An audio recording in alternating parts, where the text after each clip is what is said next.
Is it possible that we are remembering a dream rather than reciting a history? When we look back at the sands of Egypt, we see the golden masks and the towering stone. But there is a silence that sits behind them, a silence that is older than the names we have given to the kings. We are told that civilization began here, rising from the mud of the Nile in a linear, understandable progression, from primitive tools to complex geometry. But the stones themselves whisper a different story, one of a legacy inherited, not invented. Why does the earliest work often appear the most perfect?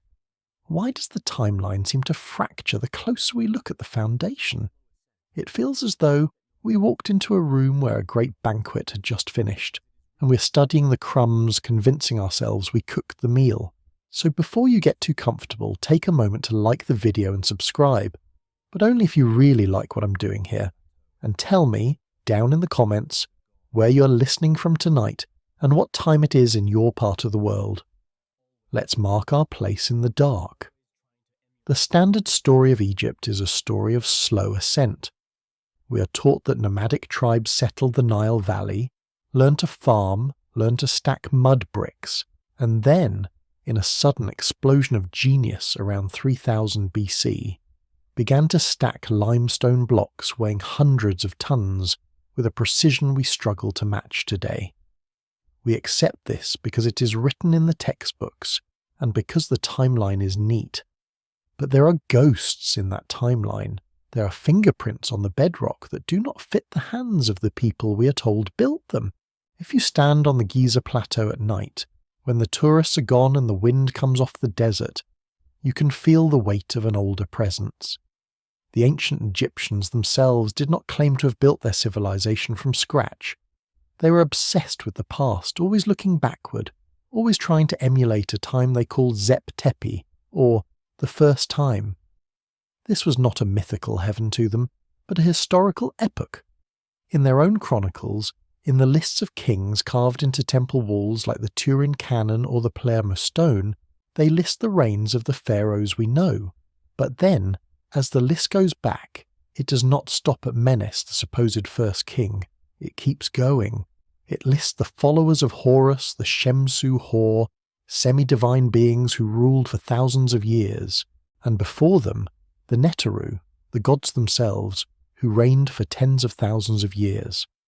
We call this mythology because it does not fit our model of history. We dismiss the numbers as symbolic. But the Egyptians were meticulous record keepers. Why would they record the reign of Ramses with exact historical precision, and then, on the same stone, in the same list, invent 30,000 years of fiction? Unless they were recording a history of a civilization that existed before the catastrophic rise of the seas at the end of the last ice age. Consider the great Sphinx. It sits in its enclosure, a lion with the head of a man, staring eternally due east, watching for the sunrise. We're told it was carved by the pharaoh Khafre around 2500 BC. This is the fact repeated in every classroom. But geology is a harder science than archaeology. In the early 1990s, the geologist Robert Schoch stood in the Sphinx enclosure and looked at the walls of the limestone pit.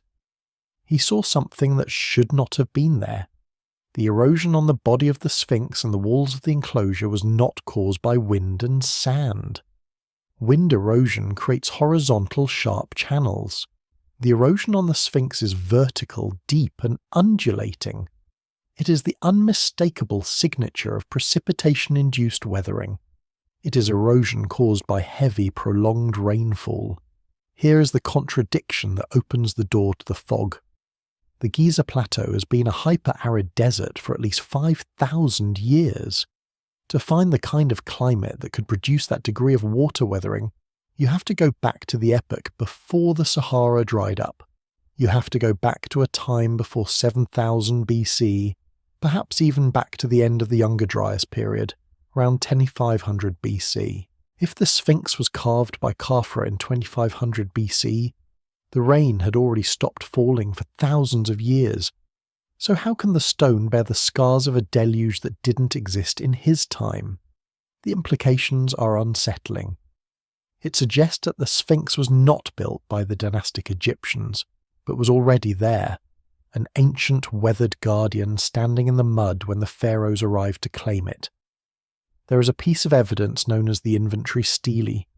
It was discovered at Giza in the 19th century. It dates to a later period, but it claims to be a copy of an older text. In it, the pharaoh Khufu, the man credited with building the Great Pyramid, speaks of the Sphinx, but he does not speak of building it. He speaks of finding it. He speaks of repairing it. He describes the house of the Sphinx as already being ancient. Egyptologists dismiss the stele as a fiction, a later forgery created to give the monument more prestige. But why is it that whenever a piece of evidence contradicts the timeline, it is labelled a mistake or a lie?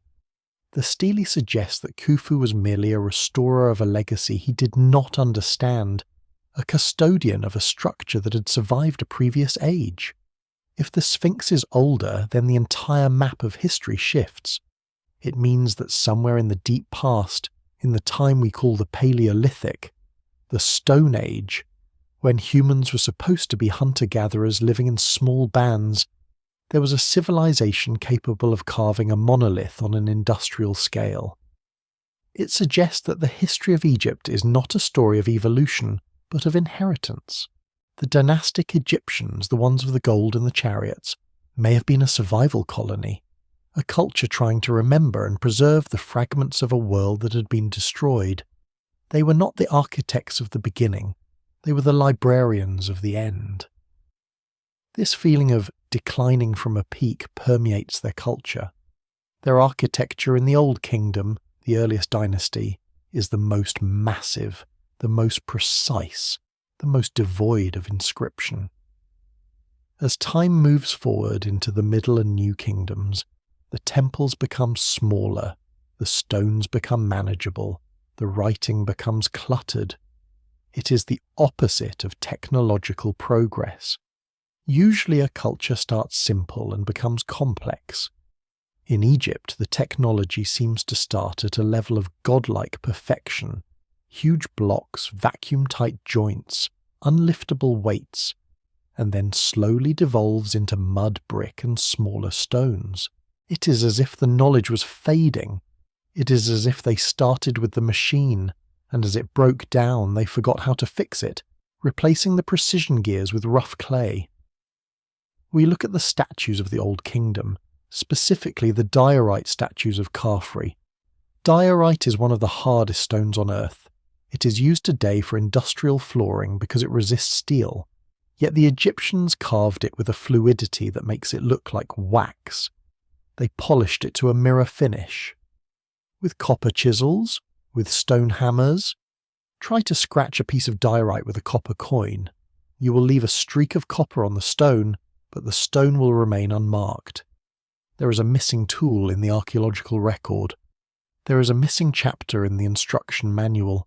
We see the result, but the method has been erased. Perhaps the silence of the desert is not empty. Perhaps it is a heavy silence, the kind that follows a great noise. If the Sphinx was sitting there in the rain, thousands of years before the first pharaoh took the throne, what was it watching? What civilization lay around it, now buried under hundreds of feet of wind-blown sand? We treat the sand as a floor, but it is a blanket. We have only scratched the surface of the Nile Valley. We assume that because we have found the tombs, we have found the truth. But the tombs are just the bunkers of those who came later, hiding in the ruins of the giants. The sun sets on the plateau, and the shadow of the Sphinx stretches out, long and distorted, reaching toward the horizon. It is a shadow that touches us even now. We're still asking the same questions that the priests of Heliopolis asked. Who were the Neteru? What was the first time? And why? When we look into the eyes of that battered, weathered face, do we feel not a sense of recognition, but a sense of amnesia? The stone is not silent. We just no longer know the language of the storm that carved it. Turn away from the gaze of the Sphinx now and look toward the horizon where the geometry of the Earth seems to have been pulled upward into a perfect unnatural point. If the Sphinx is the guardian of the memory, Then the Great Pyramid is the vault where that memory was kept. Standing at its base, looking up at the summit that has lost its golden capstone, you do not feel as though you are looking at a building. It feels like a mountain that has been disciplined by a mind. We are told, again with that confident certainty of the textbooks, that this is a tomb. A glorious, extravagant vanity project for a king named Khufu, built to house his body and his treasures for the afterlife. It is a simple answer. It is a human answer. It explains the effort through the lens of ego. But when you step out of the sunlight and into the robber's tunnel, into the cool pressurized air of the interior, the theory of the tomb begins to dissolve into the darkness. There is a distinct lack of death inside the Great Pyramid. In the tombs of the Valley of the Kings, the walls are riotous with colour. They are covered in spells, in warnings, in depictions of the journey through the underworld. Every inch is utilised to guide the soul, but here, in the greatest tomb of them all, the walls are bare. There are no inscriptions, no praises to Khufu, no maps of the Duat, just cool, polished limestone and granite stretching up into the gloom. The only writing ever found was crude graffiti in a relieving chamber above the king's chamber, a mark that is still controversial today. If this was the supreme monument of a god-king, why leave the walls as silent as a blank page? It is an aesthetic of function, not of ritual. It looks less like a crypt and more like the inside of a machine. Consider the logistics of the construction, a problem that engineers have wrestled with for centuries. The Great Pyramid contains approximately 2.3 million blocks of stone. Some weigh 2 tons, others weigh 70. The standard academic timeline tells us this mountain was raised in about 20 years. Let us do the arithmetic of the impossible. To place 2.3 million blocks in 20 years, working 10 hours a day, 365 days a year, the builders would have to quarry, transport, shape, lift, and place one massive block every 2 minutes. Every 2 minutes, without pause, for 2 decades. No broken ropes, no sandstorms, no failed lifts. Just a relentless, rhythmic conveyor belt of stone that defies physics. Even with a workforce of 100,000 men, the sheer congestion of the site would make such a pace a logistical hallucination. And then there is the matter of the light. Walk up the Grand Gallery, that soaring corbelled hall that rises through the heart of the pyramid. It is deep underground, encased in millions of tons of masonry. It is pitch black. To work here, to carve these joints with such precision that you cannot slide a credit card between the stones, the workers needed light. In the ancient world, light meant fire, torches, oil lamps, burning flax. But fire leaves a signature. It leaves soot. In the tombs of later pharaohs, the ceilings are often blackened by the smoke of the oil lamps used by the artists. But inside the Great Pyramid, the original ceilings were clean. There is no evidence of the centuries of soot build-up that should have accumulated during such a massive construction project in confined spaces. How did they see? Did they use a system of mirrors to reflect sunlight down into the bowels of the earth? Or did they possess a form of illumination that left no residue, a technology that flickered out when the civilization fell? As you ascend to the king's chamber, the mystery hardens into granite. This room is the heart of the anomaly. The walls, the floor, the ceiling, all are made of red granite brought from Aswan 500 miles to the south. These are not bricks, they are monoliths. The beams that span the roof of the chamber weigh up to 70 tons each. 70 tons. To move a 70-ton block today requires a specialized hydraulic crane and a hardened road. We are asked to believe that these stones were quarried with copper chisels, a metal so soft it blunts against wood, loaded onto wooden barges, floated down the Nile, and then dragged up a ramp to a height of 200 feet. But look closer at the stone itself. In the late 19th century, the great surveyor Flinders Petrie, a man of obsessive precision, examined the stone vessels and cores found at Giza. He looked at the tool marks left on the granite. He found spiral grooves etched into the cores, grooves that indicated a drill sinking into the hard rock at a rate of 1/10 of an inch per revolution. To achieve that feed rate in granite, you need a pressure of nearly 2 tons on the drill bit. You need diamonds or a material of equal hardness, and you need a high-speed rotation. A man turning a hand crank with a copper tube and sand cannot do this. The physics do not allow it. The tool marks suggest a technology that cuts stone the way a modern industrial saw cuts timber. There is a sarcophagus in the king's chamber, a granite box that has been chipped by tourists and history. It is too wide to fit through the door of the chamber. It had to be placed there while the pyramid was being built around it. It is often cited as the final proof that this is a tomb. But where is the lid? Where is the mummy? When the Caliph al-Ma'mun forced his way into the pyramid in the 9th century, breaking the seals that had been closed for antiquity, he found the box empty. No body, no treasures, no rags, just an empty stone box in a bare stone room. It is a vessel, but perhaps not for a corpse. Some have suggested that the pyramid is an instrument of resonance. The king's chamber is acoustically perfect.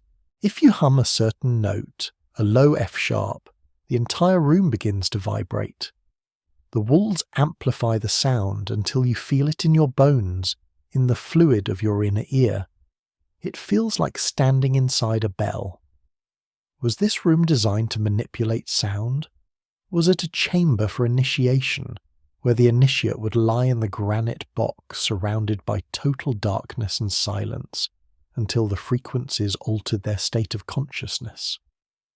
Or was the function even more pragmatic, a geomechanical function we have lost the vocabulary to describe? The precision of the pyramid's alignment speaks of a fixation with the planet itself. The Great Pyramid is aligned to true north with an accuracy of 3/60ths of a degree. It is more accurately aligned than the Meridian building at the Greenwich Observatory in London.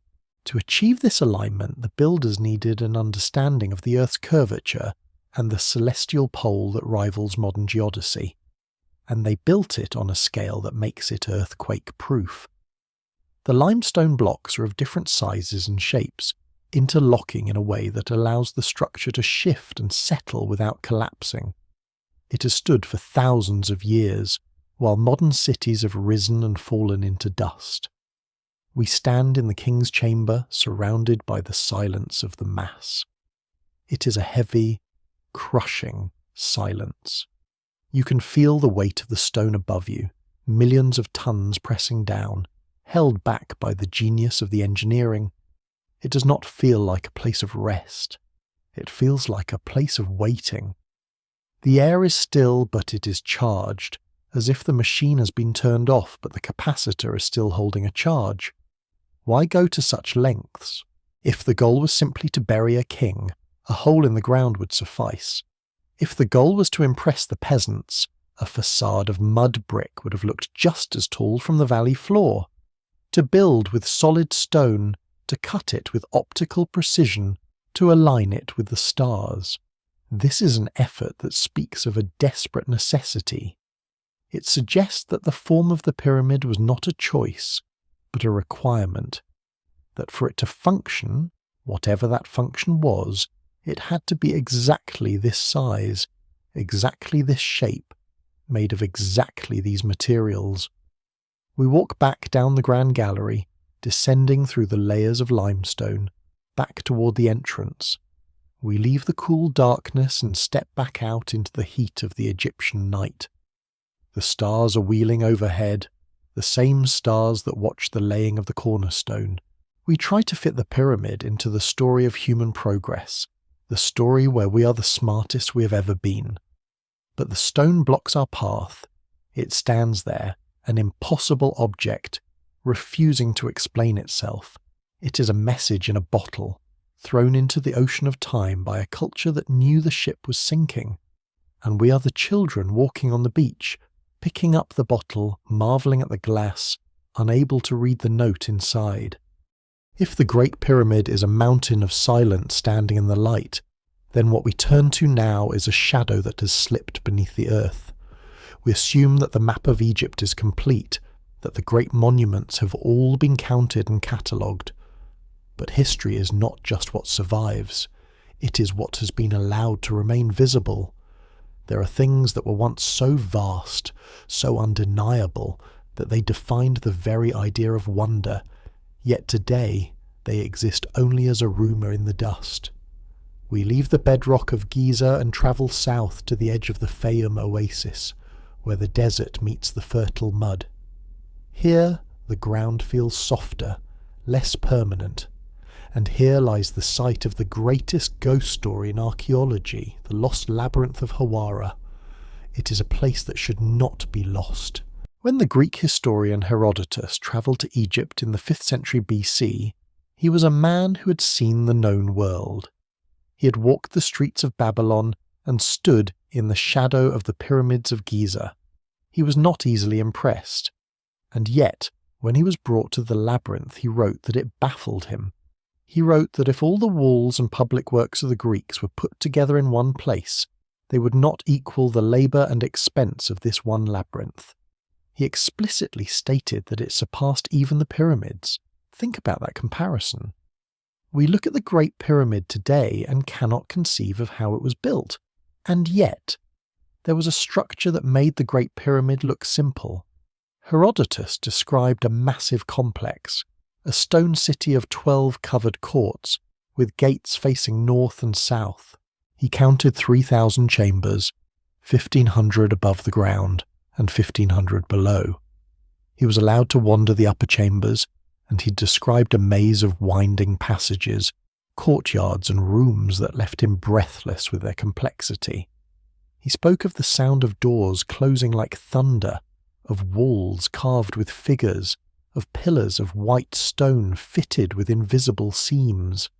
It was a machine of confusion, a place designed to protect a centre that few were ever allowed to see. But it is the lower level, the 1,500 rooms beneath the earth, that holds the true weight of the mystery. The Egyptian priests refused to let Herodotus enter them. They told him that these underground vaults contain the tombs of the kings who built the labyrinth, and the sacred crocodiles of the god Sobek. It was a necropolis of the deep, a forbidden zone. So Herodotus stood on the surface, walking on the roof of a secret he could feel but not touch. He left us a testimony of a structure that was essentially a computer of stone, a vast archive of geometry and death. Strabo, another ancient geographer, visited centuries later and confirmed the account, describing the long dark halls where a man would be hopelessly lost without a guide. So where is it? If you go to Hawara today, you will not find a structure that surpasses the pyramids. You will find a crumbling mud brick pyramid attributed to Amenemhat III, looking like a melted hill of brown earth, and at its base you will see nothing but a desolate field of sand, salt, and broken pottery shards. Archaeology tells us that the labyrinth was simply the mortuary temple of this pyramid, and that it was quarried away in Roman times, dismantled stone by stone to build other things. We are asked to believe that a structure of 3,000 rooms, a structure of massive granite and limestone blocks, was so completely erased that not even a foundation remains visible. It is a convenient explanation. It suggests that the ancient accounts were exaggerations, fairy tales told by gullible tourists. But the mud of the Fayum is deep, and it is excellent at keeping secrets. The skeptical view assumes that the labyrinth stood entirely above ground. But Herodotus was clear. Half of it was subterranean. You cannot quarry a dungeon without digging a massive pit, and there is no evidence of such an excavation. The silence of the site is suspicious. It feels like a cover-up, not by people, but by nature itself. The water table in this region has risen over the millennia. The salt and the silt have created a crust, a seal over the past. In 2008, the silence was broken, briefly, by a frequency that the human eye cannot see. The Madaha expedition, a scientific team led by Louis de Cordier, brought ground-penetrating radar to the sandy plateau south of the Amenemhat Pyramid. They were not looking for pottery, they were looking for density. They were looking for the ghosts of walls. They scanned the ground where the labyrinth was said to have stood, and on the monitors, the red and blue lines began to form a pattern that defied the chaos of nature. The radar data revealed a massive grid. Under the surface, deep beneath the salt layer, there was no random bedrock. There were walls, thick vertical structures running in cardinal directions. They found a ceiling of stone, spanning a colossal cavity. The data suggested a vast honeycomb structure, filled with mud and water but structurally intact. The scale was immense. It matched the descriptions of the ancient historians. It suggested that the labyrinth had not been destroyed, it had simply sunk. Or rather, the desert had risen to swallow it. The implications of the Madaha scan are staggering. It means that right now, beneath the feet of the few tourists who venture there, lies the largest archaeological time capsule in the world. 1,500 rooms, sealed airtight or watertight, potentially holding the records, the artifacts and the bodies of a lineage that predates the classical history we know. If the upper level was for the public, the lower level was for the gods. What did the priests hide in the dark? Did they store the papyri that explained the construction of the Giza Plateau? Did they hide the technology of the stone cutting?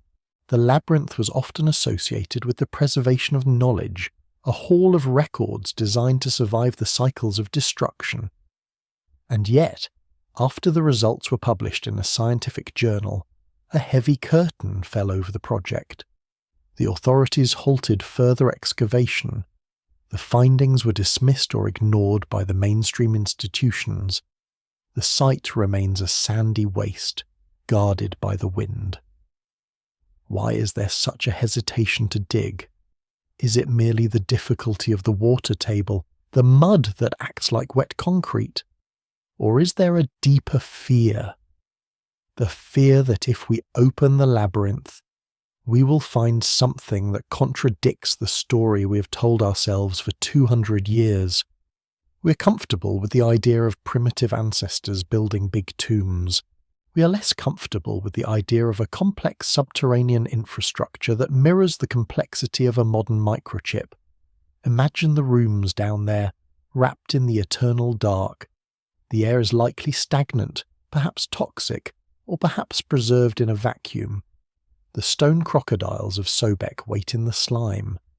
The walls, if Herodotus is to be believed, are covered in hieroglyphs that have not seen the light of a torch for 2,000 years. It is a library of the drowned.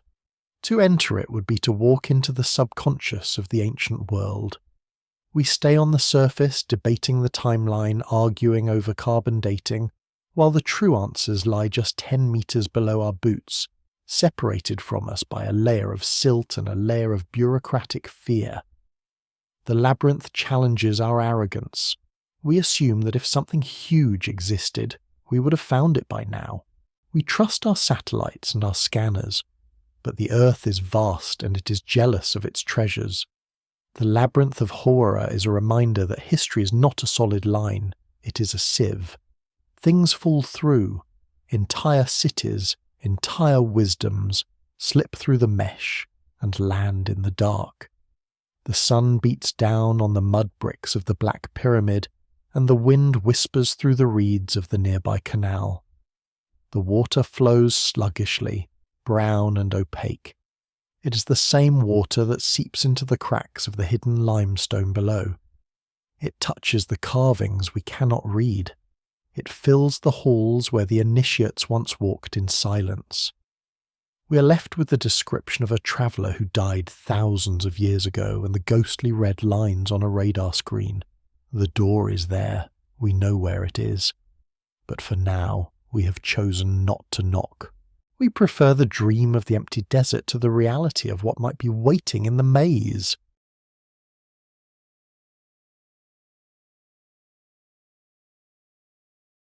the desert is a place of mirages, where heat distorts the horizon and makes the distance feel unreal. But there is a different kind of distortion that happens when you go beneath the sand, a distortion of logic that makes the solid world feel impossible. We leave the watery ghosts of the labyrinth and move north, back toward the skyline of the step pyramid at Saqqara. This is one of the oldest necropolises in Egypt, a city of the dead that stretches for miles. But we're not here for the crumbling mud bricks or the early limestone walls. We're here for something that was hidden, something that was buried with a deliberate, heavy intent. We're here to walk into the Serapeum. To enter the Serapeum is to leave the human scale behind. You descend into a bedrock tunnel system that feels less like a ceremonial passage and more like an industrial corridor. The air is dry and still, preserving the dust of centuries. The tunnel is vast, hewn directly from the living limestone stretching out into the gloom. Along the side of this main artery are alcoves, recessed chambers sunk into the floor level. And in these chambers sit the objects that break the narrative of history. They are not coffins, not in any sense that we understand the word. They are boxes, massive black granite boxes. There are more than 20 of them. Each one weighs roughly 70 tons. The lids alone weigh up to 30 tons. Together you are looking at 100 tons of stone quarried from Aswan, transported 500 miles, and lowered into a labyrinth of tunnels that are barely wider than the boxes themselves. The academic explanation is immediate and confident. These are the sarcophagi for the Apis bulls, the sacred animals believed to be the incarnation of the god Ptah. When a bull died, it was mummified and buried with the pomp of a king. It is a tidy explanation. It fits the religious texts. But the stone does not care about the text. The stone tells a story of engineering that borders on the magical. Walk up to one of these boxes. In the dim light, the surface of the black granite appears to absorb the shadows. It does not look like stone that has been chipped away. It looks like a liquid that has been frozen. If you reach out and touch it, and you should, in your mind's eye, feel the cold shock of the material, you will find that it is smooth. Not just smooth, but optically flat. Engineers and metrologists who have analysed these surfaces with modern instruments have found that the flatness varies by less than 2/10,000ths of an inch. This is the precision of a lens. This is the precision of a gauge block used in a modern aerospace laboratory. To achieve this on a surface area this size in hard granite requires technology that we would struggle to deploy today. And then consider the corners. The interior corners of these boxes are not rounded, as they would be if they were scoured out by hand with stones and sand. They are perfectly sharp 90-degree angles. A sharp inner corner in hard stone is a nightmare for a machinist. It requires a tool that rotates or cuts with absolute rigidity and precision, coming to a dead stop at the perfect intersection of 3 planes. How is this done by a man crouching inside the box with a copper chisel and a tallow candle? The physical space inside the box is cramped. There is no room to swing a hammer. There is no room to generate the leverage needed to polish granite to a mirror finish. The existence of the finish contradicts the environment in which it was supposedly made. The mystery deepens when you look at the lids. They were not just placed on top, they were designed to seal. The mating surfaces between the box and the lid are cut with the same insane precision. When the lid was lowered, the air would have been forced out, creating a hermetic seal. A vacuum. Why do you need a vacuum seal for a dead bull? Mummification requires dryness, yes, but the level of engineering here suggests a containment of something far more volatile than organic matter. It suggests a need to keep something in, or perhaps to keep the frequency of the outside world out. There is a dissonance between the boxes and the writing on them. On some of the sarcophagi there are hieroglyphs, but they are scratched, crude, and uneven. The lines wander, the depth varies. It looks like graffiti scratched into the paint of a luxury car with a key. It is the work of a different hand, a different time, and a different technology. It suggests that the pharaohs who wrote their names on these boxes did not make them. They found them. They found these terrifying, perfect artifacts waiting in the dark, and they claimed them, scratching their dedications on the surface in a desperate attempt to associate themselves with the power of the object. They were recycling the refuse of the gods, and what of the bulls? When the Serapeum was first excavated by Auguste Mariette in 1850, most of the boxes were empty, robbed, we're told, but one box was found intact, sealed. The excitement was palpable. They were about to come face to face with the sacred inhabitant. They blew the lid open with dynamite, a tragic act of 19th century archaeology. And inside? No golden bull, no complex mummy, just a bit of bone, some crushed fragments, and a chaotic mess of bitumen. It was a mockery of a burial. It was as if someone had thrown some organic trash into a supercomputer case. The contents did not match the container. It forces us to ask, were these boxes ever intended for bulls? Or was the bull cult a later invention, a cargo cult that took over a facility they no longer understood, using these resonance chambers as glorified trash cans for their rituals? The logistics of the tunnels add another layer of fog. The corridors are narrow. There is barely room for a person to walk past the boxes. How were they moved? 100 tons of dead weight. You cannot use pulleys. There is no room to set up the frame. You cannot use levers. The rock walls are too close. You cannot use hundreds of men to pull ropes. The tunnel isn't long enough or wide enough for the team. And the boxes are sunk into alcoves that are lower than the floor level. They had to be lowered with pinpoint control. If a 70-ton lid slips, it crushes everything. We are missing the mechanism. We are seeing the furniture of giants in the house of men. Stand in the centre of the tunnel, in the heavy silence. The air feels pressurized, thick. Some visitors report a feeling of dizziness, a hum that is felt in the teeth rather than heard. Is it possible that the Serapeum was not a tomb at all? The granite used has a high content of quartz crystal. Quartz is piezoelectric. It generates an electric charge when placed under pressure. These boxes are massive single-piece crystal structures. If the chamber was active, if the earth was vibrating, if the boxes were tuned to a specific resonant frequency, what would happen? Were they batteries? Were they safe rooms for consciousness? Were they transceivers for a signal we have stopped listening for? The darkness here is absolute. If you turn off your light, the blackness has a weight. You're standing next to the most precise engineering on the planet, hidden in a hole in the desert, attributed to a people who had just discovered the wheel. It does not fit. The puzzle piece is from a different puzzle. We want to believe in the linear path that we got smarter and better with every century. But the Serapeum suggests that we have forgotten more than we ever learned. It sits there cold and perfect, mocking our copper chisels and our theories. It is a vault that has been emptied of its treasure, but the vault itself is the proof we are looking for. The proof that once, long ago, we knew how to shape the bones of the earth as easily as we shape clay. And then the lights went out. We leave the crushing darkness of the underground vaults and ascend back into the blinding white light of the desert noon.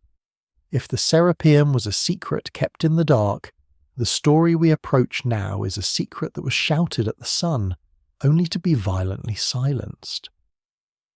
The history of Egypt is usually a story of continuity, traditions that last for 3,000 years, art that remains rigid and unchanging, gods that are worshipped in the same temples generation after generation. But there is a scar in the timeline. There is a moment around the year 1350 BC when the rhythm of the centuries broke. It is a moment of madness, of beauty, and of absolute heresy. It centers on one man, a pharaoh who tried to rewrite the software of the human soul, and for his trouble he was erased from the memory of the world. His name was Akhenaten, but before that he was Amenhotep IV, a king of the glorious 18th dynasty, the height of Egypt's imperial power. He inherited a world of stability, ruled by the priesthood of Amun-Ra, a clergy so powerful they rivaled the pharaoh himself. And then something snapped. Or perhaps something woke up. He changed his name. He declared the old gods dead. He closed the temples that had operated since the dawn of time, and he moved the entire capital of the empire to a virgin patch of desert in the middle of nowhere, a place now known as Amarna. He called it Akhetaten, the horizon of the Aten. Look at the statues of the kings who came before him. Thutmose, Amenhotep, Rameses. They're idealized warriors. Broad shoulders, muscular chests, calm, square-jawed faces. They are propaganda in stone. Now look at the statues of Akhenaten. They are shocking. He's depicted with a long, spindly neck, narrow shoulders, a pot-belly that hangs low, wide, feminine hips and spindly legs. His face is elongated, with high cheekbones, full lips and heavy-lidded, dreaming eyes. For a long time, early Egyptologists thought these were grotesque caricatures, or perhaps evidence of a degenerative disease like Marfan syndrome. But the Egyptians did not carve disease into the statues of their gods. They carved truth, or they carved the ideal. What if this strange alien physique was not a deformity, but a deliberate message? In the art of Amarna, everything changed. For the first time, we see the pharaoh not smashing enemies, but kissing his wife, Nefertiti. We see him bouncing his daughters on his knee. We see the royal family eating, drinking, living under the rays of the sun. It is an art of intimacy, of strange, fluid motion. It feels like a mutation in the genetic code of the culture. It suggests that Akhenaten was trying to break the rigid geometry of the past and return to something organic, something flowing. He was the heretic king, but perhaps he saw himself as the only sane man in an asylum of stone idols. His religion was simple, and that was its danger. He worshipped the Aten, the sun disk. But it was not the sun god as a man with a hawk's head. It was the physical sun itself, the radiant energy that sustains life. In his great hymn to the Aten, a text that bears a haunting resemblance to the later biblical Psalm 104, he speaks of the sun as the sole creator, the engine of the world. You create the earth according to your wish, men, cattle, and all wild beasts. It was a religion of light. He removed the darkness of the sanctuary. In the old temples, the god lived in the dark, accessible only to the high priest. In Akhetaten, the temples were open to the sky. There were no roofs. The god was there, visible to everyone, burning on the skin of the believer. This was a terrifying democratization of the divine. If the god is the sun, and the sun shines on everyone, what need is there for the complex bureaucracy of the priests? What need is there for the mysteries of the underworld? Akhenaten was short-circuiting the system. He was stripping away the layers of mythology to reveal the raw power source. But was this a leap forward into monotheism, as some suggest? Or was it a return? Was he trying to reconnect with a pre-dynastic understanding of the cosmos, a time before the pantheon of animal-headed gods took over? Some theories suggest that the Aten was not just the sun, but a representation of a celestial event, a memory of a time when the sky dominated the earth. The speed at which he built his city is another anomaly. They did not use the massive multi-ton blocks of Giza. They used small standardized blocks called talatat, which could be carried by a single man. It was the first prefabricated city in history. It rose from the desert dust in a matter of years, a sprawling metropolis of white stone and coloured glass filled with gardens and palaces. It was a utopia of the sun, and like all utopias, it was doomed. The collapse was swift and brutal. Akhenaten died.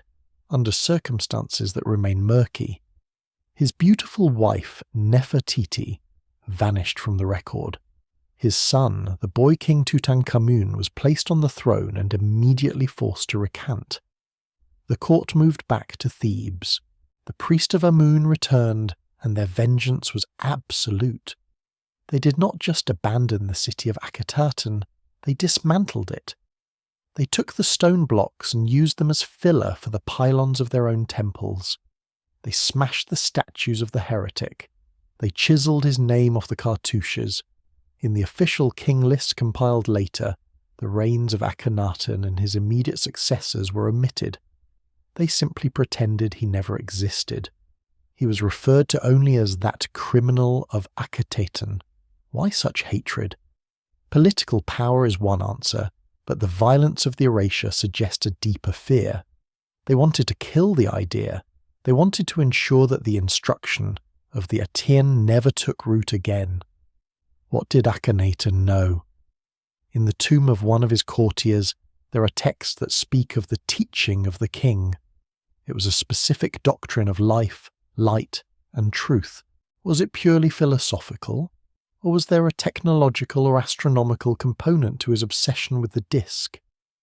The Amarna period is filled with strange imagery. The sun disk with hands reaching down, holding the Ankh, the symbol of life, to the nostrils of the king. It looks like a transfer of energy. It looks like a recharge. There is a silence that hangs over the ruins of Amarna today. It is a different kind of silence than the one at Giza. It is a melancholy silence. You can walk the outline of the palaces, trace the foundations of the houses, and feel the ghost of a dream that was strangled in its crib. It is the place where the individual first emerged from the collective and was punished for it. And there is one final lingering shadow. The psychoanalyst Sigmund Freud, in his last book, dared to ask a forbidden question. Was the biblical Moses, the man who brought the idea of a single, unseen God to the Israelites, actually an Egyptian priest of the Aten? Did the religion of Akhenaten survive the purge, carried out of Egypt by a band of exiles to be planted in the soil of Canaan? The timing aligns, the themes align. The hymn to the Aten and the Psalms echo each other across the centuries. If this is true, then the heretic king did not fail. He simply went undercover. The light he tried to bring down from the sky was too bright for Egypt, so it was carried away in a box, an ark, to burn elsewhere. We look at the strange, elongated face of Akhenaten in the Cairo Museum, and he looks back with that enigmatic, dreaming expression. He looks like a man who heard a music that no one else could hear. Was he a madman who broke the world for his ego? Or was he a man who looked up and realized that the statues were just stone, and the true God was the silent burning terror in the sky? The sand has covered his city, but the question remains, what happens when you stare too long at the light? You go blind, or you see everything. If you lie on your back in the sand of the Giza Plateau at midnight, the weight of the stone vanishes, and you are left with the crushing infinity of the sky. The Egyptians called the sky Nut, the mother who swallows the sun every evening and gives birth to it every morning. We tend to think of the pyramids as tombs, anchored heavily to the earth, obsessed with the soil and the underworld. But what if we have been looking in the wrong direction?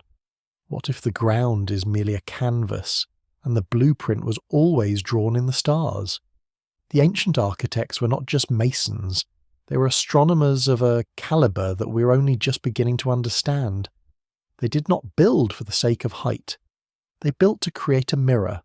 There is a theory that haunts the academic halls, a theory that suggests the entire Giza necropolis is not a random collection of monuments, but a precise terrestrial map of a specific region of the sky. It is known as the Orion correlation theory. Look at the 3 stars of Orion's belt, Al-Nitak, Al-Nilam, and Mintaka. They are the most recognizable constellation in the winter sky. Now look at the three pyramids of Giza. You see the Great Pyramid and the Pyramid of Khafre, massive and standing almost diagonally to each other. And then you see the third pyramid, the Pyramid of Menkaure. It is much smaller, and it is offset to the left of the diagonal line. For centuries, this offset was seen as a mistake, or a result of the topography of the plateau. But look at the stars again. The two brightest stars of Orion's belt are in a line, but the third star, Mintaka, is dimmer and offset slightly to the left. The layout of the stones on the ground matches the layout of the stars in the sky, with an eerie precision. And it goes further. To the ancient Egyptians, the Nile was not just a river of water, it was the reflection of the celestial river, the Milky Way. If you look at a map of Egypt, the position of the Nile relative to the pyramids corresponds exactly to the position of the Milky Way relative to Orion's belt. The earth is a mirror of the heavens, as above, so below. But here is where the mystery becomes a mechanism. If you use modern astronomical software to rewind the sky, to simulate the position of the stars as they were in 2500 BC, the time when the pyramids were supposedly built, the correlation is not perfect. The angle of the belt is wrong. The Milky Way does not quite line up. It is close, but for a civilization obsessed with the precision of fractions of a degree, close is a failure. So we have to keep rewinding. We have to turn the great wheel of the sky back, past the dynastic period, past the rise of Sumer, back into the deep silence of prehistory. The Earth wobbles on its axis like a dying top. This wobble changes the position of the stars over a massive cycle of 25,020 years. This is called the precession of the equinoxes. It is the great clock of the universe.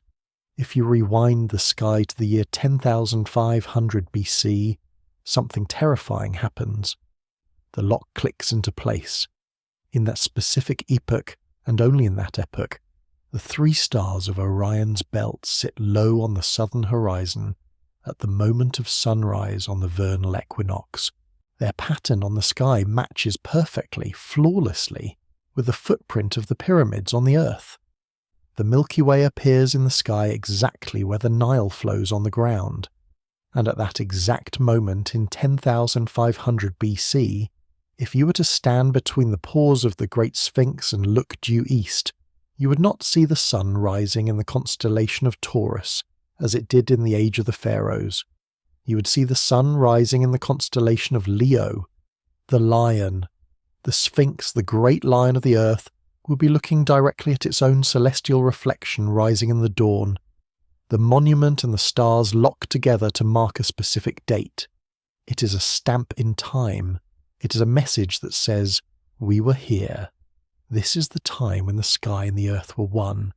Why point to 10,500 BC? This date keeps returning like a ghost. It is the date of the water weathering on the Sphinx. It is the date of the sudden rise in sea levels at the end of the Younger Dryas. It is the date of the destruction of the first time. The pyramids, then, may not be tombs for kings who lived in 2500 BC.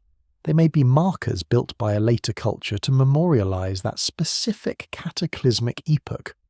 Or more disturbingly, they may have been built in that epoch by the civilization that was lost to serve as a clock that would tell future survivors when the cycle was about to reset. Inside the Great Pyramid, the obsession with the stars turns from a map into a machine. There are 4 shafts leading out of the king's and queen's chambers. For years they were thought to be air shafts, but air shafts do not run diagonally through the masonry and then stop. These shafts are telescopes without lenses. They are targeting systems. The southern shaft of the king's chamber points directly to Orion's belt, specifically to the star Alnitak, the representative of Osiris, the god of resurrection. The northern shaft points to Alpha Draconis, the pole star of the ancient sky. The southern shaft of the queen's chamber points to Sirius, the star of Isis. These alignments are not accidental. They required immense engineering challenges to maintain the angle through millions of tons of shifting stone. They are soul launchers. The texts speak of the pharaoh's soul becoming a star joining the imperishable ones in the northern sky. The pyramid was the instrument that calibrated this trajectory. It was a metaphysical accelerator designed to shoot the consciousness of the initiate through the narrow window of the stone and into the specific sector of the sky where the gate to the Duat was open. In the early 1990s, a robot named Upwart, the opener of the ways, was sent up the southern shaft of the Queen's Chamber. It crawled up the narrow 20-centimetre square tunnel for 60 metres, and then it stopped. It hit a door, a small limestone slab with 2 copper handles corroded by time. Copper handles in a ventilation shaft? Why put a door with handles in a tunnel that no human can enter? It suggests that the shaft was not just symbolic, it was functional. A barrier needed to be opened, a ritual needed to be performed, perhaps by a machine, or perhaps by a spirit. When we look at the Giza Plateau through the lens of astronomy, the silence of the stones becomes a roar of mathematics. The dimensions of the Great Pyramid incorporate the dimensions of the Earth. If you take the height of the pyramid and multiply it by 43,200, you get the polar radius of the Earth. If you take the perimeter of the base and multiply it by 43,200, you get the equatorial circumference of the Earth. Why 43,200? Because it is a multiple of 72, the heartbeat of the precession. The Earth shifts 1 degree every 72 years. The pyramid is a scale model of the planet, built by people who knew the size of the sphere they were living on, and who knew the speed at which it was wobbling through the cosmos. We're living in a time of amnesia. We look at the stars and see pretty lights. They looked at the stars and saw a calendar of doom and renewal. They saw the great year, the 26,000-year cycle that brings fire and ice. They wrote the date of the last great turn in blocks of stone that could not be moved, ensuring that the message would survive the flood and the fire. The message is simple. The sky changes. The earth changes. We are not stationary. The wind blows through the shafts tonight, whistling a low, mournful note. The star Alnitak has moved on. The alignment is broken. The clock has ticked forward. We are drifting through the dark part of the cycle, the age of iron, the age of forgetting. The Sphinx still stares at the east, waiting for the wheel to turn full circle, waiting for the lion to rise again. But by the time that happens, by the time the mirror is repaired, who will be here to read the reflection? The stones are patient. They have time. We are the ones who are running out of it. The stars may have drawn the map, but something down here on the earth tore the territory apart. We have spoken of the precision, the silence, and the impossible alignment of the monuments. It is easy to get lost in the beauty of the geometry and forget that the history of Egypt is not just a story of construction, it is a story of survival. There is a jagged scar running through the timeline, a moment where the signal stops, the knowledge vanishes, and the lights of the Old Kingdom flicker and die. We call it the First Intermediate Period. In the history books, this is described as a time of political instability, a century of civil war where the central authority of the pharaohs collapsed. But the texts left by those who lived through it describe something far more terrifying than a change in management.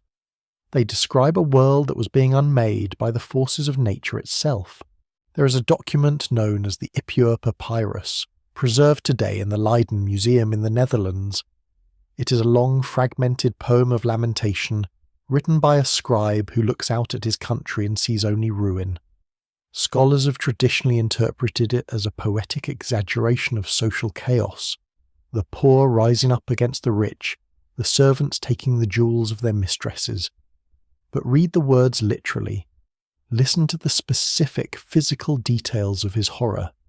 Ipuwer writes, "The river is blood. If you drink of it, you reject it as human and thirst for water." He writes, The land turns round as does a potter's wheel. He writes, Upper Egypt has become a dry waste. The residence is overturned in a minute. The land turns round as does a potter's wheel.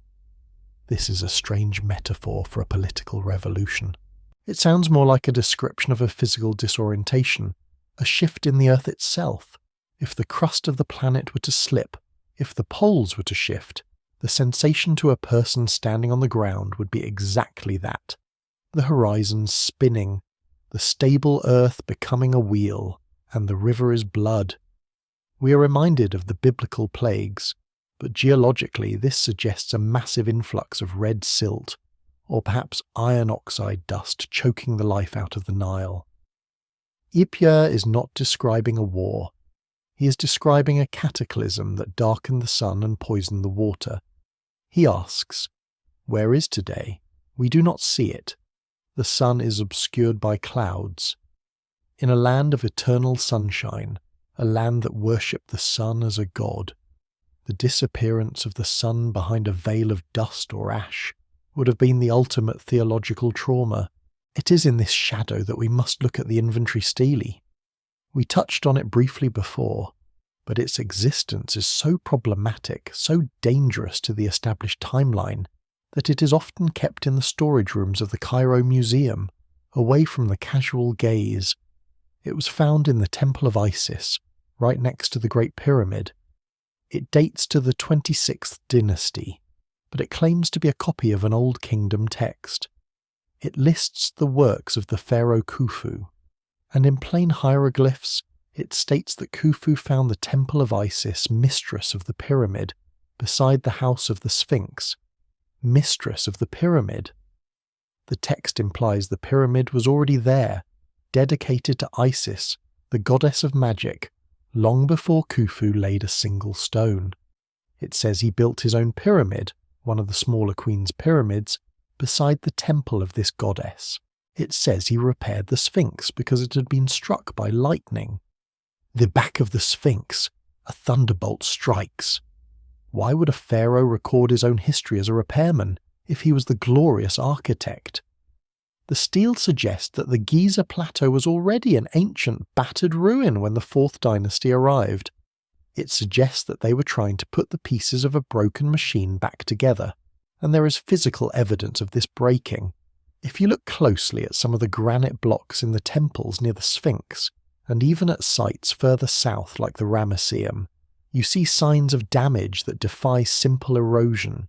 You see stones that have turned red and brittle, stones that look like they have been subjected to immense scorching heat.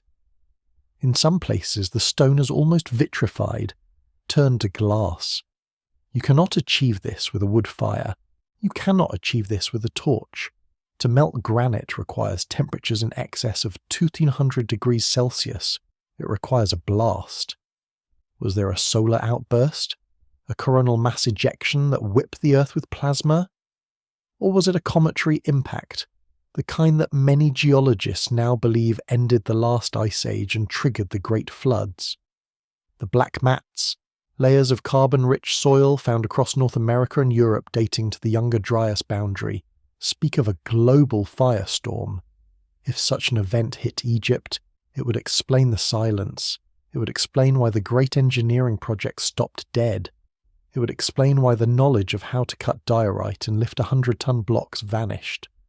The engineers died. The plans were burned. The civilization was rebooted. Walk to the granite quarries of Aswan, hundreds of miles to the south. There, lying in the bedrock, is the unfinished obelisk. It is a monster of stone, intended to be 42 meters tall and weigh nearly 200 tons. It is arguably the single heaviest object ever attempted by human hands. It lies there, still attached to the bedrock, abandoned. We are told it was abandoned because a crack appeared in the stone. And yes, there is a crack. But look at the scene. It feels interrupted. It does not look like a project that was carefully shut down. It looks like a project where the whistle blew and everyone ran. The tools used to carve it, the dolerite balls found nearby, are laughable candidates for the job. pounding granite with a round rock for decades to create a flat trench. The trenches around the obelisk are smooth, with scoop marks that look like a giant spoon took out the rock. It looks like technology that softens the stone, or sonic drilling that failed mid-note. The unfinished obelisk is a monument to a sudden stop. It is a freeze frame of the moment the ambition exceeded the time remaining. The Egyptians were terrified of chaos. They called it Isfet. Their entire religion, their entire ritual life was dedicated to maintaining Ma'at, the cosmic order. Why were they so obsessed with order? Cultures that live in safety do not obsess over safety. Cultures that have survived the apocalypse obsess over preventing the next one. The walls of the Temple of Edfu speak of the builder gods who came from the north after their island home was destroyed by flood and fire. They speak of the Sound Eye and the conflict that nearly destroyed the world. They were a traumatized people, building stone shells to protect themselves from the sky. The breakdown of the Old Kingdom was not just a political failure, it was a psychological break. The statues of the later periods lack that serene, otherworldly confidence of the Fourth Dynasty faces. The later faces look human, worried, arrogant, or weak. The god look was gone. The connection to the source was severed. We see them trying to copy the old forms, but the spirit is different. They are cargo cultists, wearing the robes of the ancestors, chanting the words, but the machine no longer turns on. So when we look at the ruins, we are not looking at a linear progress from primitive to advanced. We are looking at the remnants of a high tide that receded. The pyramids and the Sphinx are the driftwood left on the beach by a wave we cannot comprehend. The first intermediate period was the darkness that followed the wave. It was the winter. And when the sun finally came back out, the survivors crawled out of the caves and the mud, looked at the silent giants of Giza, and began the long, hard work of being human again, in a world that had forgotten magic.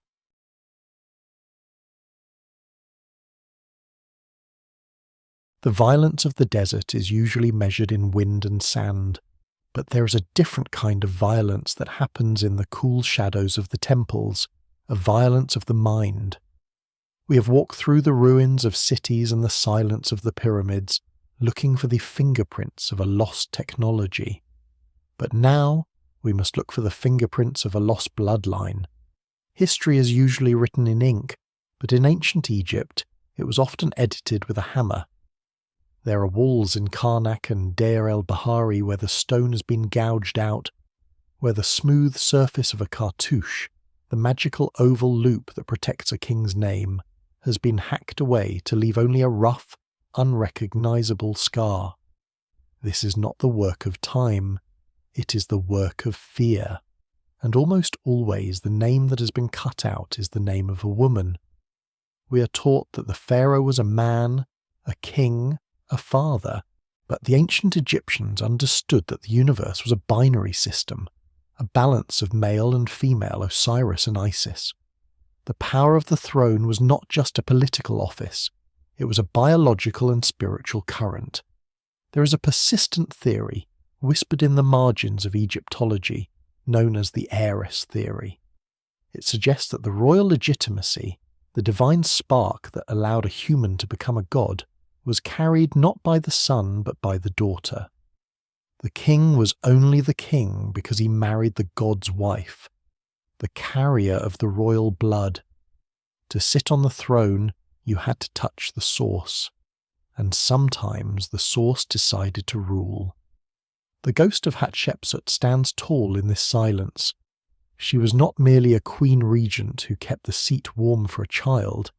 She was pharaoh. She wore the double crown. She tied on the false beard of the gods, a symbol not of male gender, but of divine status. For 20 years she ruled Egypt during a time of immense prosperity. She launched expeditions to the land of Punt, bringing back myrrh trees and exotic animals.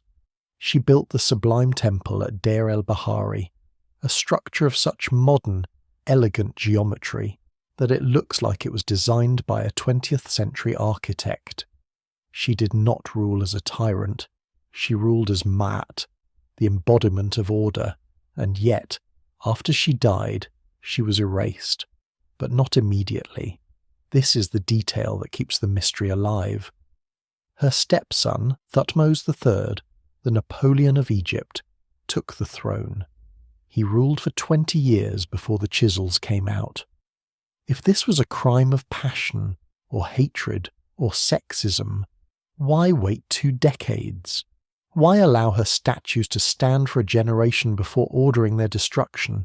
The delay suggests a cold, bureaucratic decision. It suggests that the priesthood or the state machine realized that her existence was a dangerous precedent. It wasn't just that a woman had ruled. It was that she had short-circuited the dependency on the male warrior king. She had proven that the god's wife could be the god herself. The destruction was systematic. Her statues were smashed and thrown into pits. Her name was hammered out of the king lists. They tried to commit damnatio memoriae, the damnation of memory. In the Egyptian belief system, to speak a dead person's name is to make them live again. To erase the name is to kill the soul in the afterlife. It is a metaphysical murder. They were not just trying to rewrite history, they were trying to annihilate her spirit in the duat. They wanted to ensure that when the gods called the roll, Hatshepsut would not answer. But she is not the only one. Look back further, to the end of the glorious 12th dynasty, the time of the labyrinth builders. There stands the figure of Sobekneferu. Her name means the beauty of Sobek, the crocodile god. She was the last ruler of her line. She ruled for less than 4 years, and with her death, the Middle Kingdom collapsed into chaos. We have almost no images of her. A few headless torsos, a few fragments of columns. She stands at the precipice of a dark age. Did she fail? Or was she the last guardian of a knowledge that was about to be lost? The crocodile is the guardian of the deep river, the keeper of the secrets in the mud. By taking the name of the crocodile, was she signalling a retreat into the esoteric, a closing of the doors before the storm? The role of women in the Egyptian mysteries was not passive. There was a title, God's Wife of Amun, that carried immense power. In the later periods, this priestess was practically the ruler of Thebes, but her function was ritual. She was the one who entered the sanctuary of the god in the dark. She was the hand of the god, the one who stimulated the creative force of the universe.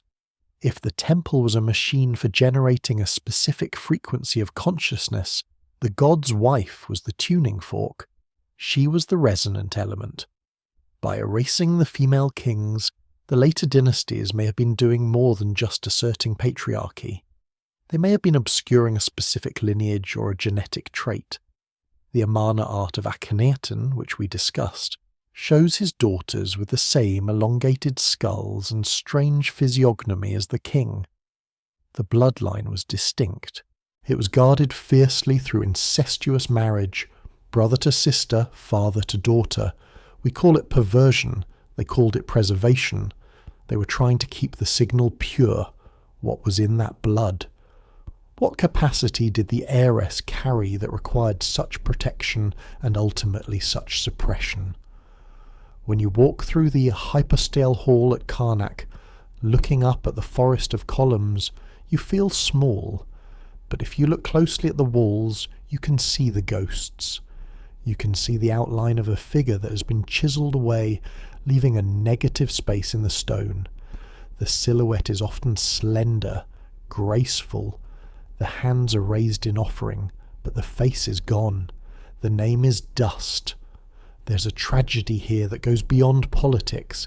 It is the tragedy of an unbalanced equation. The Egyptians knew that wisdom, Sia, and magic, Heika, required duality. By silencing the queens, by smashing the faces of the women who held the crook and flail, they may have doomed themselves to a slow decline. They cut off half of their own power source. They tried to stand on one leg. The wind blows through the shattered statues of Deir el-Bahari. The myrrh trees that Hatshepsut brought back from Punta long dead Only their dry roots remain in the sand. We have pieced her name back together. We have found her mummy, an old woman with bad teeth and black nail polish, hiding in a minor tomb. We have spoken her name again, giving her back her afterlife. But we cannot give back the things she knew. We cannot reconstruct the secret rituals of the female line that ended when the chisels began to fall. The stone remembers the blow of the hammer. It remembers the intent to silence. And in the silence of the desert, the absence of the queen is louder than the shouting of the kings. We are left with a history of fathers in a world that has forgotten its mothers.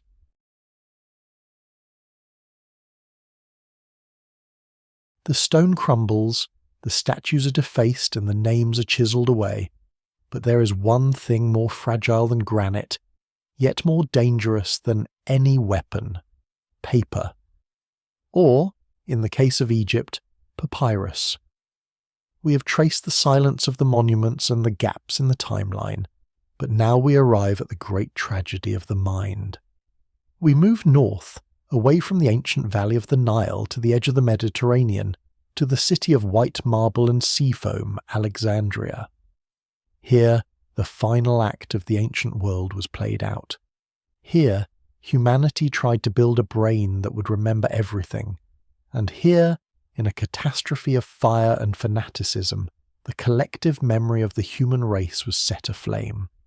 The great Library of Alexandria was not merely a collection of scrolls. It was a temple to the muses, the Mausion. It was a machine designed to capture the universe in ink. The Ptolemaic kings who ruled from the city were obsessed with accumulation. They instituted a law that every ship docking in the harbour had to be searched, not for contraband, not for gold, but for books. If a book was found, it was confiscated, taken to the scriptorium, copied by scribes, and the copy was returned to the owner. The original stayed in the library. They wanted the source. They wanted the first generation of the thought. At its height, the shelves held perhaps 500,000 scrolls. It contained the history of the world, the star charts of the Babylonians, the medical treatises of the Hindus, and most crucially, the secret history of Egypt itself. We often mourn the loss of the plays of Sophocles or the poems of Sappho, but the true loss, the loss that keeps us asleep today, is the loss of the technical and historical records. We know that a priest named Manetho wrote a complete history of Egypt, drawing from the temple archives that are now dust. We have only fragments of his work, quoted by later Romans who likely misunderstood him, but in the Great Library his work sat complete. It likely contained the full genealogy of the followers of Horus, the kings who ruled for thousands of years before the First Dynasty. It likely contained the blueprints of the Giza Plateau, the mathematical constants used in the construction of the Great Pyramid, and the explanation of the Sphinx's water erosion. And then the smoke began to rise. We are told the library burned during Caesar's war, or later under the zealots of the Christian mob, or later still under the caliphs. But it doesn't matter who struck the match. The result is the same. The amnesia of the human race became permanent. Imagine standing in the street of Alexandria watching the black smoke curl up into the blue sky. That smoke was the vaporized wisdom of 10,000 years. It was the cure for diseases we still cannot cure. It was the map of the stars we have forgotten how to read. It was the proof of where we came from. But fire cannot destroy everything. There is a persistent whisper in the occult history of the world that says the burning of the library was not the end, but a diversion, a shell game. The wise men of Egypt, the priests who saw the changing of the age, knew that the era of public knowledge was ending. They saw the rise of Rome, the rise of the literal mind, the rise of dogmatic religion. They knew that the sacred science would be declared heresy. So before the torches were lit, they began to move the books. This is the origin of the underground stream, the idea that the true wisdom of Egypt did not die, but went into hiding. It shed its stone skin and became a text. This text is known as the Corpus Hermeticum. It is a collection of writings attributed to Hermes Trismegistus, thrice greatest Hermes. This figure is a fusion, a syncretism of the Greek god Hermes and the Egyptian god Thoth, the scribe of the gods, the measurer of time. In these texts, which surfaced in Europe during the Renaissance and sparked the scientific revolution, we hear the voice of the ancient Egyptian mind speaking to a world that has forgotten it. There is a passage in the Hermetic texts known as the Lament that chills the blood. It reads like a prophecy of the very silence we have been exploring. Hermes speaks to his disciple Asclepius and says, "Do you not know, Asclepius, that Egypt is an image of heaven, or to speak more exactly, in Egypt all the operations of the powers which rule and work in heaven have been transferred to earth below?" He confirms the as above so below theory of the pyramids, but then he warns, "A time will come when it will appear that the Egyptians have worshipped the deity with single-mindedness and with painstaking application in vain. The divinity will return from earth to heaven, and Egypt will be forsaken, and the land which was the seat of divinity will be destitute of religion and deprived of the presence of the gods." He goes on to predict that foreigners will fill the land, that the sacred rites will be prohibited, and that the dead will be thought more happy than the living. It is a haunting description of the ruins we see today. Empty shells occupied by tourists and sand. But the text survived. It survived because it was carried away. It travelled into the deserts of Arabia, where the scholars of the Islamic Golden Age translated and protected it. They called the art of Egypt alchemy, the art of the Black Land, which gave us the word alchemy. The alchemists were not just trying to turn lead into gold, they were trying to turn the lead of the fallen human soul back into the gold of the first time. They were trying to remember the technology of the gods. Where did the physical books go? Some say they were taken to the Siwa oasis, to the temple of the Oracle of Amun. Some say they were buried in the Hall of Records beneath the Sphinx, a library of gold tablets that will only be found when the world is ready to understand them. Some say they travelled further, across the sea to the Vatican, where they sit today in the archives that no public eye is allowed to see. It is a seductive thought that the answers are not destroyed, just confiscated, that somewhere, in a cool climate-controlled vault, lies the papyrus that explains how to cut granite with sound. But the loss of the library forced humanity to dream. Because we lost the manual, we had to invent our own science. We had to stumble in the dark, reinventing the wheel, slowly climbing back up the ladder of civilization.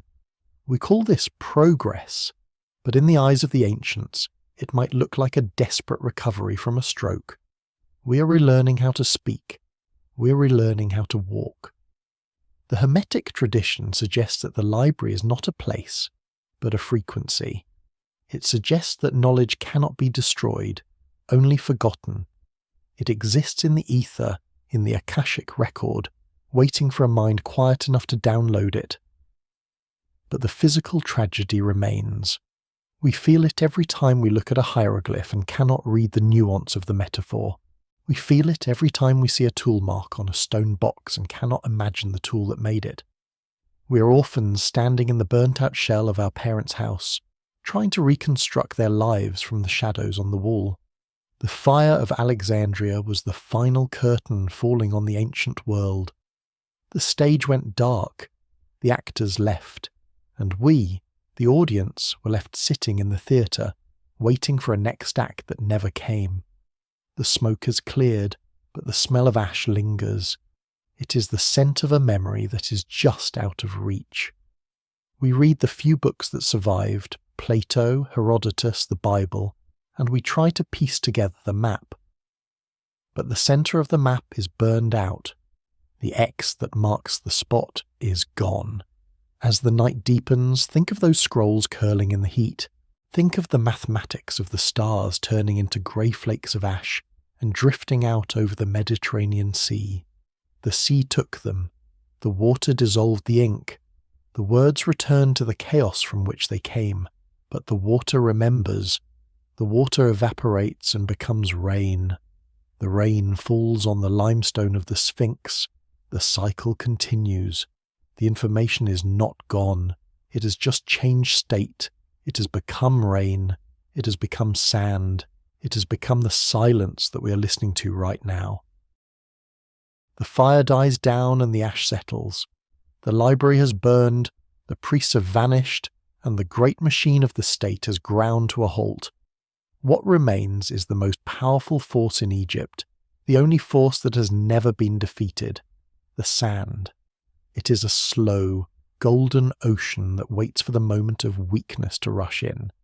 It is the patience of the desert. We think of the monuments of Egypt as standing tall against the sky, but for most of their existence they have been drowning. The history of this land is a history of excavation, of digging the bones of the gods out of a grave that constantly tries to refill itself. There is a dream recorded on a stele between the paws of the Sphinx known as the Dream Stele. It tells the story of a young prince named Thutmose IV, who lived more than 1,000 years after the Sphinx was carved. He was hunting in the desert, tired and dusty, and he fell asleep in the shadow of the great head. At that time, the body of the lion was completely buried. Only the human head stuck out of the dunes, a weathered, silent witness staring at the horizon. In his sleep, the Sphinx spoke to him. It spoke with the voice of a father.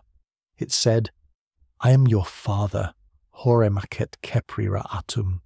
The sand of the desert on which I stand threatens to engulf me. Clear it away, and I will make you king." Thutmose woke up. He cleared the sand. He became king. But the sand came back. It always comes back. By the time Napoleon arrived in the 19th century, the Sphinx was buried up to its neck again. The soldiers of the modern world stood eye to level with the ancient guardian, not realizing that a massive temple complex lay beneath their boots. This is the recurring nightmare of history. We forget. We build, we strive, we carve our names in stone, and then the wind blows, the dunes shift, and we are covered over. The Sphinx does not struggle against the burial. It waits. It knows that the burial is part of the cycle. It is the long sleep that precedes the awakening. We live in the age of the rediscovery, or so we think. We have brushed away the sand with our brushes and our trucks. We have exposed the bedrock. But have we exposed the truth? Or have we merely exposed the shell? We walk through the temples of Luxor and Karnak, snapping photos, reading the placards that give us dates and names, Rameses, Seti, Hatshepsut. We organize the chaos into a timeline that makes us feel comfortable. We tell ourselves that we understand this culture, but there is a profound melancholy in the eyes of the statues that watch us pass. They look at us with the pity of an elder watching a child try to read a book in a language they do not speak. We are the tourists of the apocalypse. We have built our cities of concrete and glass right up to the edge of the sacred plateau. A Pizza Hut stares at the Sphinx. The chaotic noise of Cairo's traffic honks against the silence of the Great Pyramid. It is a collision of two worlds, the world of noise, speed and commerce, and the world of silence, weight and eternity. The ancients built for a time frame of 10,000 years. We build for a time frame of 10 years. We are the ephemeral flickering against the permanent. Perhaps this is why the history of Egypt haunts us so deeply. It is not just about the gold or the mummies. It is about the suspicion that we're living in a lower state of being. The Greeks felt it. Plato wrote that the Egyptian priest told Solon, "You Greeks are children." They meant that the Greeks had no memory of the deep past, no understanding of the cataclysms that had wiped the slate clean. If the Greeks were children, what are we? We are infants, playing in the sandbox, unaware that the box itself is a coffin of a giant. The ancient texts speak of the great year, the cycle of procession that we touched upon with the stars. They believed that time was not a straight line, but a spiral. There are seasons of humanity. There is a golden age, where the gods walk with men, where the stones are light, where the mind is open to the cosmos. And then, slowly, the season turns, the light fades, the frequency drops.